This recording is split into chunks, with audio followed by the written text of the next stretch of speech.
Tonight, we remember a young man who grew up here in the Twin Cities and went on to play basketball for the Wisconsin Badgers. Edina High School basketball standout Walt McGrory passed away this weekend after a 2-year fight with a rare form of cancer. Rob Olson joining us live tonight with a look at his legacy. Rob? Yeah, a kid that grew up in Minneapolis, was a standout basketball player for Edina High School, then spent 4 years playing for the Wisconsin Badgers. A statement today from Badger head coach Greg Gard saying that the courage and fight that Walt demonstrated through his 2-year battle with cancer was an inspiration to all of them, that he never gave up, and that was very much evident even in these last months. My name is Walt McGrory, and honestly, I never thought I would be here. It was this past May when Walt McGrory spoke at the U of M Foundation's Wine Fest fundraiser, 1 month after a partial amputation of his left leg in the fight to save his life from cancer. And he made clear that night he would never give up. Whether the odds are in my favor or not, one thing is for certain: a broken spirit doesn't stand a chance. And that attitude is how he is now remembered.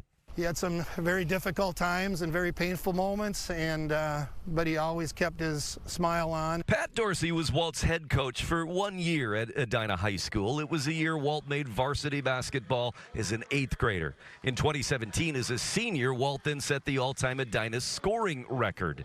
He then played 4 years with the Badgers. In the summer after his graduation at age 22, was diagnosed with bone cancer in his shin. He had such a high spirit and high hopes in that moment, and it just was inspiring for all of us when we're going through our difficult day. But Walt's had many difficult days, as documented on his Instagram, his chemotherapy, his surgeries, how the cancer spread to his knee and then to his lungs. He began a GoFundMe just in September, raising money for experimental treatments that insurance wouldn't cover.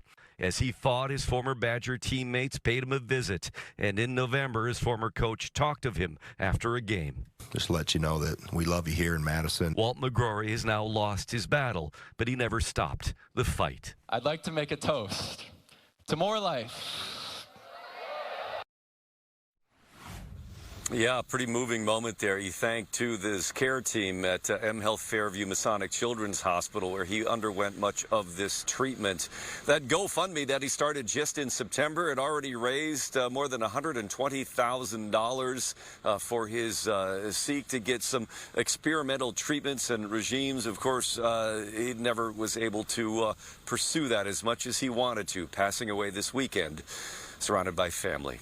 Back to you.